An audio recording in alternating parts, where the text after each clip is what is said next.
Let's start with the Packers, though, guys, and Jordan Love's new deal. Love's big 4-year extension equates to an average of $55 million per year, which matches Trevor Lawrence and Joe Burrow for the highest average per year among current quarterback contracts. And after Tua Tagovailoa got his bag on Friday as well, the 2020 draft class makes up for 3 of the 4 highest average per years among current quarterback deals. Love spoke Saturday about the elevated pressure that comes with that new deal. Being a first-round pick, there's pressure. Become the starter, there's pressure, but there's always pressure, and I think that's part of the job that we sign up for. You got to find ways to deal with that pressure and handle as best you can to be the best player you can be every day. But there's always pressure. There's no hiding that. I've been in some pretty pressure situations, so I think there's always going to be that. But just find a way to navigate through this and handle it as best I can. It's important to note that Jordan Love may be relatively inexperienced, but he's not young, and you hear a lot of his maturity in the way that he answers things. Adam, we felt like this deal was going to get done, but how were the Packers and Love finally able to agree to it?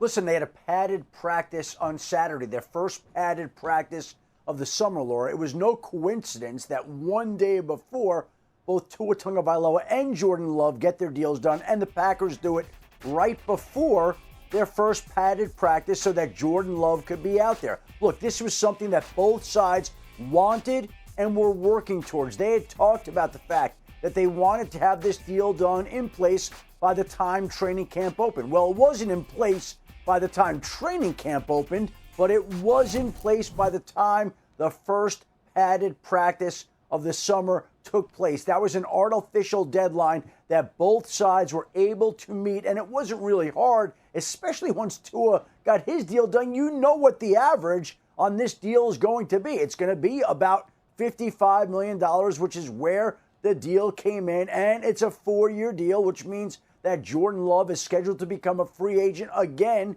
after the 2028 season when he'll be 30 years old, and who knows what the quarterback contract numbers will be like at that point in time. But this was something that both sides were working towards all during the offseason. They knew it would be coming, and they were able to put it to bed on Friday evening. So, Mina, he didn't shy away from that pressure, right? What does need to carry over from the end of last year for Love to live up to now these heightened expectations?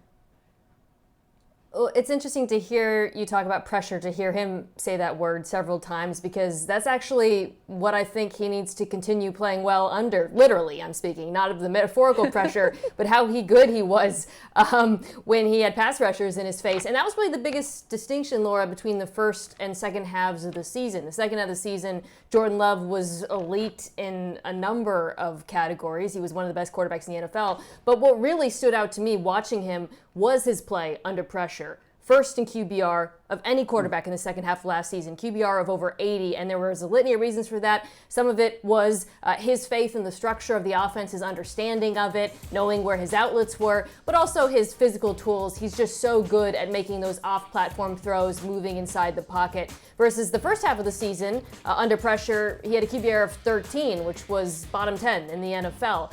I think it's more likely than not that we will see second half Jordan Love next year for all of the reasons I described, but also for the additional reason of the fact that he gets to play with this incredibly young group of pass catchers that he now has a year of experience playing with. They will be better, and he will be better with them as a result. They went through some of those early season challenges together, which is important. There he is, Ryan Clark. Welcome to the show. We're so glad to have you here with us. Let's get your take on Jordan Love, RC, after he gets this big deal on Friday. What are your thoughts? The first thing was I forgot I was on Central Time, so I was going to start the show at 4 o'clock Central. They'll get you. Which would have put me an hour late, so that would have been bad. I think the thing about Jordan Love is I don't believe that the pressure has actually heightened in any negative way. The only reason that there are higher expectations of Jordan Love isn't because of the money. I believe all of these good quarterbacks are going to get good and very plentiful contracts. It's because of the way he played down the stretch of last season. It's because this team was 30 minutes away from being in the NFC Championship because they were beating the San Francisco 49ers on their home turf. And much of that is because of the play of Jordan Love. Now you add Josh Jacobs. Mina already mentioned how good this young core of wide receivers are. And part of their maturation process went along with the ascension of Jordan Love as well. So I'm excited to see what Matt LaFleur and Jordan Love do this year, now understanding each other a little bit better than they did before last season, and also having confidence in the fact that their relationship can work. Well, you heard Mina talk about the fact that Jordan Love handled pressure last season, the pressure that came at him. And really, it's been that way throughout the course of his entire career in Green Bay. There was the pressure of coming along with this team trading up in the first round to go pick him at a time when Aaron Rodgers was on the roster. There was the pressure that came along with trading away Aaron Rodgers, knowing that it was your job and you had to replace the latest Green Bay quarterback legend. There was the pressure of having to play with this team not picking up his fifth-year option, knowing that you were playing for the type of contract that he got on Friday night. There was the type of pressure that came at him last year. There was the type of pressure that came along in the playoffs, where they went into Dallas and beat the Cowboys soundly. There's been pressure all throughout his career. He's met every obstacle so far and proven himself, which is why he landed the contract that he did. Pressure's been nothing to Jordan Love, and it will continue to be something that he will continue to try to combat this upcoming season and for the remaining years on that contract. Yeah, this wasn't real pressure like in game, but even when he got out there for that first padded practice on Saturday, after, of course, all this talk around his deal, and then he ends up signing the deal,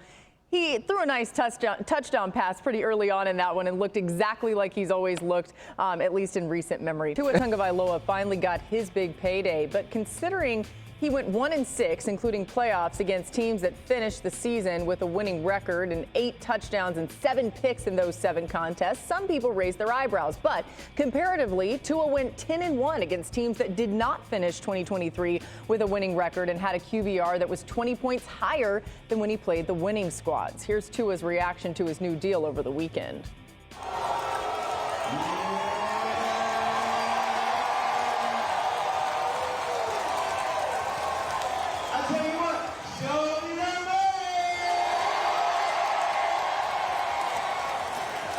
I'm the highest paid employee in this office. Like, I mean, I got to get my, whatever together. I got to get that right and get our guys moving in the direction that we need to go, to be able to do those things. Quite frankly, Tua's shown me that throughout the entire offseason, that he knows what time it is. And fortunately, him and all of his teammates can go out and determine whatever the narrative is built upon by the way they play. By the way, these personalities in Miami are just really so much fun. I just want to say that. But, Mina, the narrative that McDaniel is alluding to is that Tua hasn't won enough big games. We showed you the numbers there to warrant this new deal. How can they put themselves in a better position to win some of these games this season? Yeah, I think to address how they can be better in those situations against great defenses in cold weather, you have to kind of examine why they've struggled over the last couple of years. And a couple things really come to mind for me. One is your quarterback, his superpower is his accuracy. He throws with anticipation. He gets rid of the ball so quickly. He doesn't have one of the stronger arms in the league, and playmaking is not his strength. And I think that can tend to become an issue, obviously in cold weather, but also when defenses get better at taking away their core concepts over the middle of the field, he has to hold on to the ball a little longer, make more difficult throws. And the other thing I think that sort of flows off of that is this is not a very good offensive line. That is hid by the quarterback and by the offense.